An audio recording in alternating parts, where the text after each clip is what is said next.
Hello guys, Arkan here. I just want to take some time to tell you guys that we have a Patreon set up for the channel. It's an additional way you can support us. So I will put the link in the YouTube cards and in the description. Thanks for checking it out and I hope you enjoyed the video. Hello guys, Arkan here.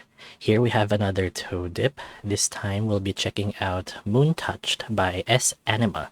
This is a demo and this VN will follow the experience of a human as they prepare themselves for a deeply erotic and spiritual ritual which will then lead to their transformation into a werewolf. So let's check out the story. This game is intended for mature audiences. Depictions of explicit gay sexuality, mature themes, and non-gratuitous wounds or blood will be present. You must be 18 years old or older to play. Welcome to the demo. Certain keywords will be highlighted throughout the dialogue. Should you want to deepen your understanding of the lore or need a refresher, simply hover over the term and the tooltip will appear. Okay, that's very useful. This slice of the game is roughly the first third of the first chapter of our tale.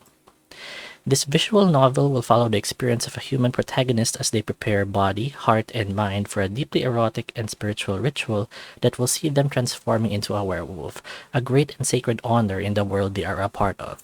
The story will feature 5 possible ritual or love interests, each with their own stories and relationships to explore. There will not be set roots in the traditional sense. Rather, the player will choose among the lot who they spend time with during each day as the story unfolds. Certain actions, as well as how often an individual character is chosen, will affect your affinity with that character, progressing their story and deepening your bond. There is no set outcome for these lads. Their hearts can be broken, they might fall in love, or they can simply fulfill their duty in assisting the player in the final ritual. It's up to you. The scars of the past lie upon the lands and in the hearts of men and wolves. Truths lie buried. Ancient forces begin to stir. Do you have the strength to push beyond what you think is possible? To give yourself to a longing beyond your ken? I hope you enjoy your time with it. Click to begin. In the deepest chambers of every heart, there lies a void, an endless well of black that yearns in tides of great hunger. Come on, we have to keep. When brought to the eroding edge, deep within the soul, most cower in awe at its expanse, brought to their knees by its pining and left to flee back to the surface, where the hunger is but a whisper. Mama, I can't see him anymore. Some find contentment in feeding this void of longing with what they can find. With the sweetness of love, the passion of lust, with blood, with power. Yet still it finds us, still it pulls on us, so close, so primal. Don't you look back, keep your eyes on. Perhaps in our avoidance of this void, we deny it the one thing it seeks to consume. A hunger that is only sated once we turn to face it, naked in its blackness. Mama, please, get up. Mama, we have to keep. Longing is a song of death, not to be fulfilled, not to be ignored. It is to be bowed down before and burned within its embrace. Mama, please, get up. Humbly breathing in its light. I wonder.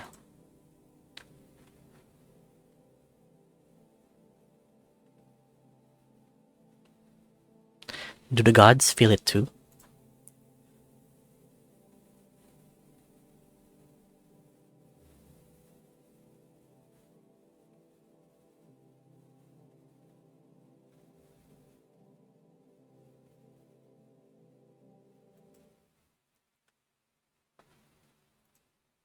Oh.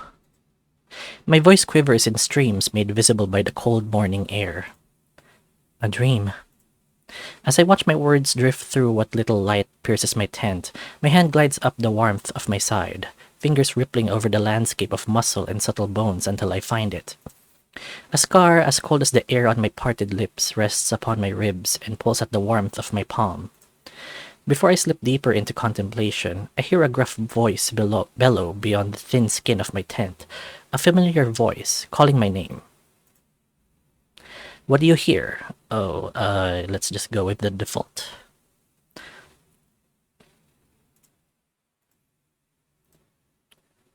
Sorren. Hey, Sorren. It's time we set out. You've overslept.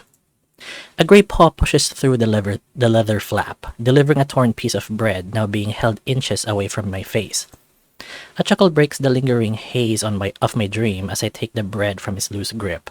Slightly warm from its time spent in his palm, breadless, the paw begins to retreat into the warmth of the day before I speak up. What?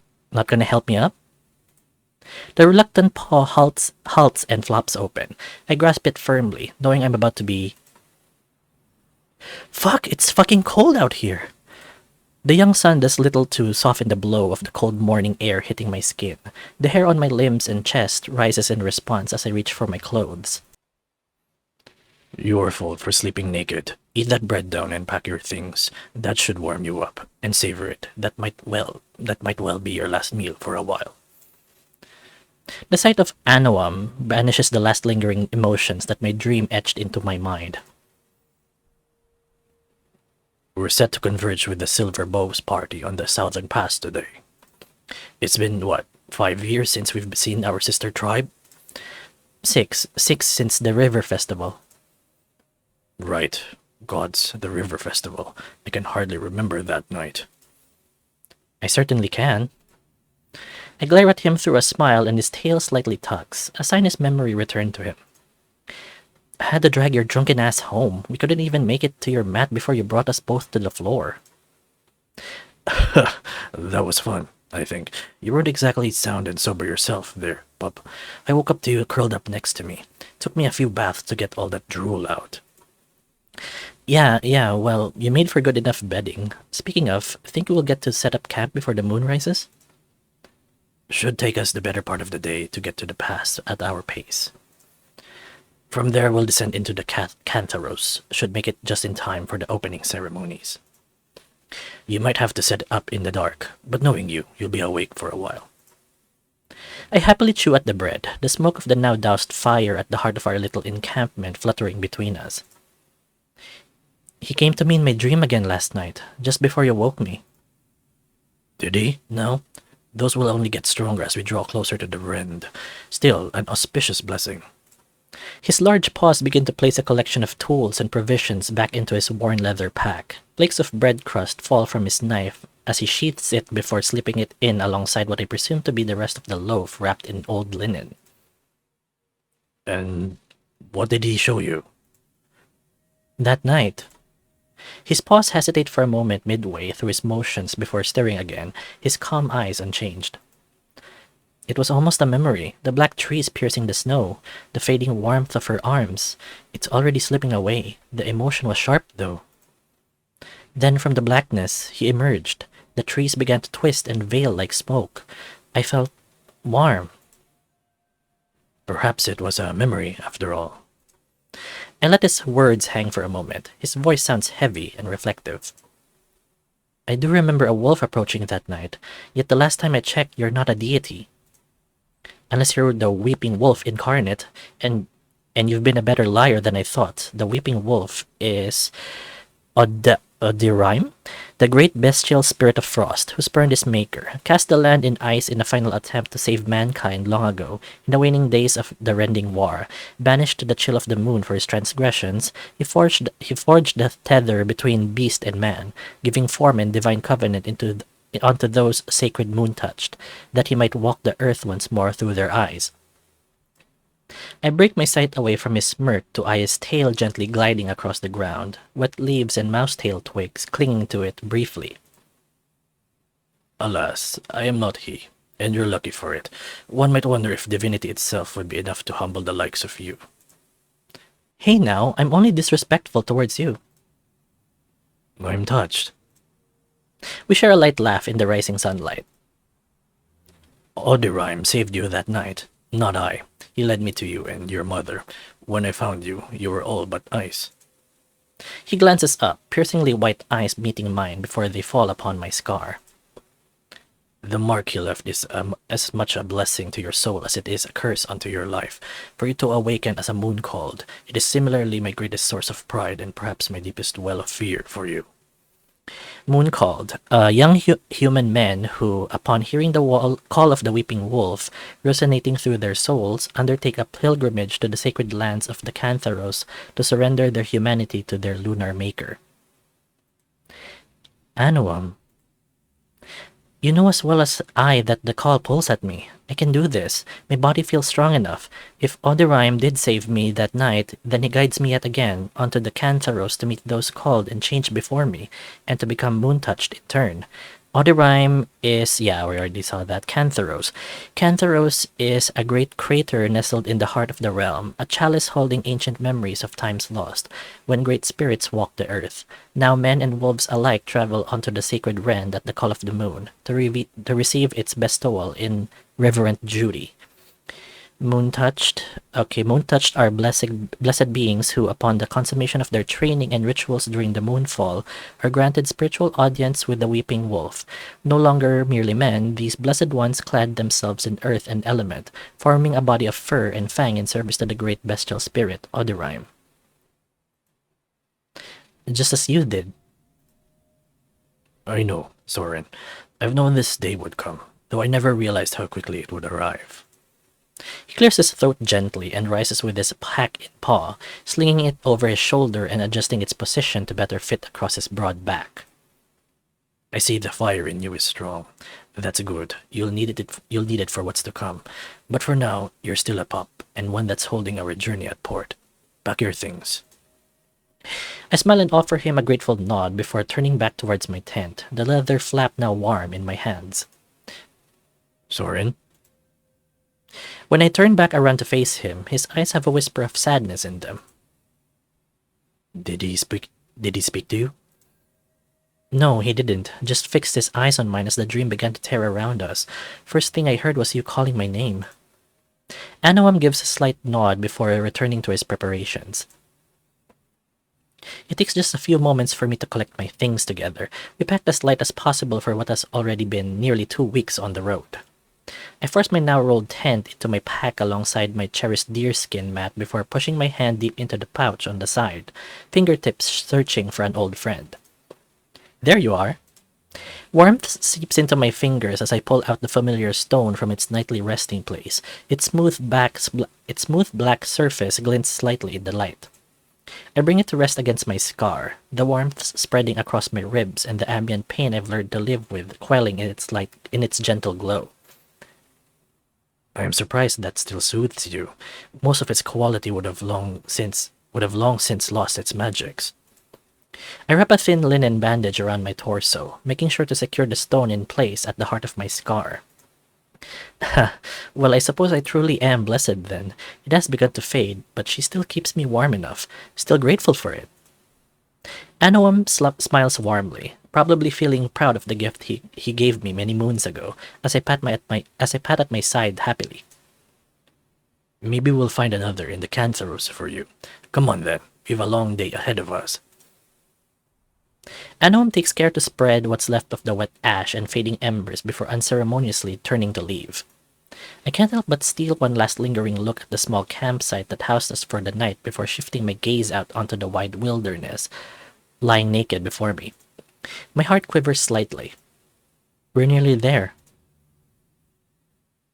Day 0. For as tired as my feet have become on the long road Anoam and I have taken, I can't help but feel they are strengthened anew today. Tonight will mark the beginning of the moonfall ceremonies, and the beginning of the end of my simple humanity. The moonfall is an auspicious celebration dedicated to the rituals that transform chosen men into moon-touched wolves. Once the lunar wolves divine the next moonfall, moon-called humans and moon-touched wolves from every creed and clan converge on the hallowed lands of the Cantharos to partake in this reverent celebration. Anoam talks to the wind, and I as we walk along canyon ridges, down over dried riverbeds, and through old groves. Good. And what is Isiris? A small blue flower found along the creeks that weave through the forests of the Cantharos, not found outside the sacred Rend. Oh, we already checked Cantharos. How about the Rend? Rend, Cantharos, a great crater nestled in the heart of the realm, a chalice holding ancient memories of times lost, when great spirits walked the earth. Now men and wolves alike travel to the sacred... Oh, I think we already read this. I'm sorry, guys. Its use? He's filled these 2 weeks with a near constant flow of trials and tests that echo the training I've undergone the past 5 moons. Isiris is a blessed flower of the Taian clans of the eastern coasts. Their druids utilize it to alleviate the pain induced by ritual bonding with the Moontouched. The Taian clans, Taian, wolves and men who listen to the call of the tides form the Taian clans. They dwell along the eastern shores of the realm, where the drumming song of waves upon rock and shore is ever present. The great medicine men and wolves among them, known as druids, are celebrated for their profound spiritual wisdom and guidance. We already saw Moontouched. Good. That is its most relevant use, though it has other more practical reaches as well. And what of Themic vines? By now I've learned the art of absent-mindedly answering him to his satisfaction, allowing my mind to glide over the foreign landscape stretching out around us. Themic vines are also endemic to the Rend, normally poisonous until boiled with a blend of other medicinal herbs. It produces an altered dreamlike state of consciousness that is usually profound or spiritual in nature. My eyes flutter along the trail as I drone out the answer. A landscape of autumn wildflowers and fallen trees hugs at the animal run we follow. Such a bounty our world holds. These lands I've longed to walk but never dared to dream that I would. I find myself amidst an almost overwhelming union of bliss and wonder, along with a subtle sadness. I am bound to the trail behind the towering wolf as he leads us through these unknown worlds. Yet, in my heart, I yearn to spend days and weeks in some of these places, drinking deep of their novelty and untapped prosperity. The bows are all I've known since Anoam brought me to them in the thawing wake of that cold night. A cage of trunks and canopies, beautiful and confining. A fragment of my dream this morning glints through my mind, only to be replaced by a gentle gratitude. I owe much more than my life to Odoraim, the weeping wolf. By his call am I walking this unknown soil, the doors to my cage flung open far behind me. The weeping wolf. It's the same. Yeah. Several hours of silence passed as the path we walked became more tedious and challenging to navigate. I look up to see Anoam turn back towards me, with his pack resting against a fallen tree. He waves to me before unfastening his cloak and laying it upon the back of the trunk. By the time I reach him, the wolf is sitting comfortably in the shade, patting his empty water skin. Finally caught up, eh? That last mile was a bit rough. So says the man with trunks for legs and hardened paw pads. I draw in a breath and look around us for the first time in a while, realizing just how different this land is sculpted from where we began that day. This forest is beautiful, as if the land fights against the weight of the trees, piercing the ground for sunlight. I hop from rock to rock with a confident stride. Poetic. It said these lands bore the weight of a thunderous battle in the waning days of the great spirits. The scars of that time radiate from the brim of the Cantharos. The great spirits. From the primordial bones of the earth, the Maker forged 7 vessels, each imbued with an aspect of creation: flame, frost, wood, storm, stone, tide, and life. These 7 truths manifested as the great spirits, and their will shaped the flow of life on the planet for eons. However, harmony among the aspects faded over time, and with it, the spirits themselves. The jutting rocks and crumbling ruins scattered across the forest floor seem to soak up this newfound insight right before me. We tread along the earth's ancient scars. Pausing for a moment in appreciation, I sling my pack down to my feet and move to sit beside the wolf. Before I can, his large tail snakes around from behind him and occupies what's left of the broken trunk. Here, pup. Anoam extends his paw towards me, pointing at my empty water skin, the wooden cap hanging by an aged milkweed cord. A stream flows nearby, and now is a good time for a rest. I feel you growing cold, and I'm in the mood for some tea. I'm surprised your senses are as keen as they are for a wolf of your age, brother. I can't hear the stream myself. Perhaps when you stop panting, you'll hear the flow of the water. It's down the valley there. I can go for us. You can rest your weary paws, old man. Another attempt to get at least some kind of rise out of him. Humph. And here I've been nice by calling your aging ass pup. Are you sure you're up for it? I figured you could start the fire while I fetch the water. I'm not quite ready to rest just yet. We both know you're better at starting a flame anyways. I push my pack away with my foot and approach the wolf, scanning his gear for the other skin he carries. All right, if you feel you're up for it. I am. The thought of the cold water on my feet is all the convincing I need. Just be careful out there, aye? Whistle if you need me. I give him a mildly disheartened look. He still doesn't fully trust me.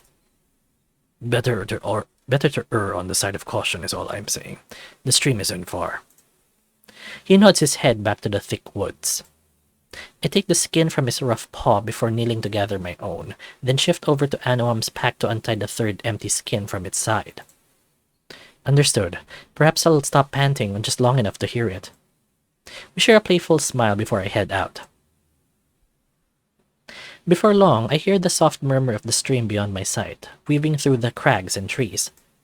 Even now I'm humbled by Anoam's sharpened senses. Never has the magic faded from the moments where he reads my body to know when the chill of my scar begins to take hold. I wonder, will a new world open before me in the wake of the ritual, like waking from a hazed dream? What would this forest look like through the eyes of a track? My eyes fixate on the sharp imprints dotting the earth that the fallen leaves left bare.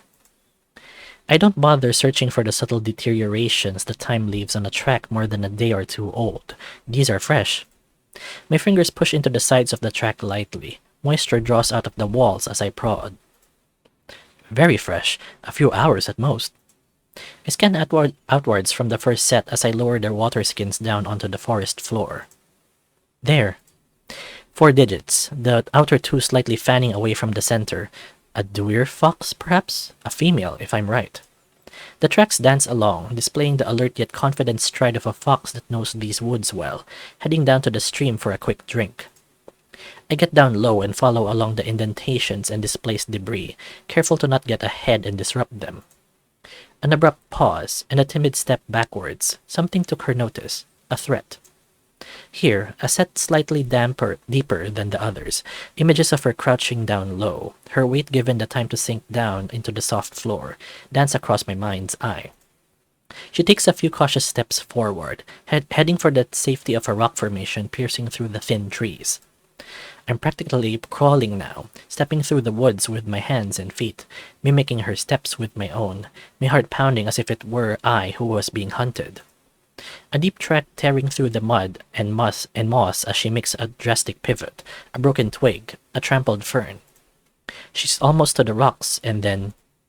I stare at the last set, smeared and dragged across the soil, flailing violently. It's not until I look up in search of the predator's tracks that the abnormal silence of the forest dawns on me, save the pounding of my heart drumming inside the walls of my head. No bird song, though I see them mocking me from above, no whisper of the wind, though I see the branches playing. Ugh! The woods around me shatter in a flash that rips through my body. I crumble onto the floor, leaving my own marks on its skin. Worry floods my dimming heart and my eyes begin to close. The air is so thin. Oh, what are we seeing? For the briefest of moments, a relief washes over me, thinking the fox somehow escaped their fate. Until I notice the sight of the forest through their ephemeral form, shifting like a reflection on water. What is this? My voice echoes and flows outside the boundaries of my body, as if they were always just a suggestion. An attempt to lift myself from the ground is met by what remains of the sense of my body falling away. The air vibrates with a low hum that's building, a distant thunder approaching at a sprint.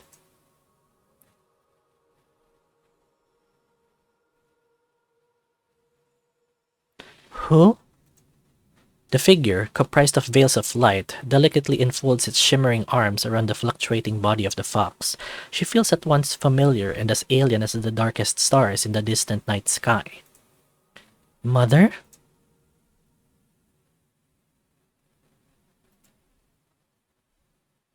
I come to as the vision fades abruptly. The scent of pine and wet earth seeps into focus as I open my eyes. What the fuck was that? I pant for breath, clutching at my side, my scar sending waves of lessening pain through my bones. Sharp moments like these have struck me before, but never like this. Rolling over onto my back, I stare up at the canopy dancing unperturbed in the breeze. I've never seen anything during an attack. Scanning the floor yields no trace of the fox where it stood before me, no tracks of a woman clad in flowing light. What nature of omen was that? The beauty of the visions clash against an unsettling feeling growing in my heart. Was that... Memories of her flood back to me, the feel of her skin, the flow of her skirt in the wind as I chase her, the fading melody of her voice eroding into the waves of time. It couldn't have been her. She's long at rest. Worry starts to descend on my mind as I try to make sense of what I just saw? Lived? Damn it, why now? A memory flickers.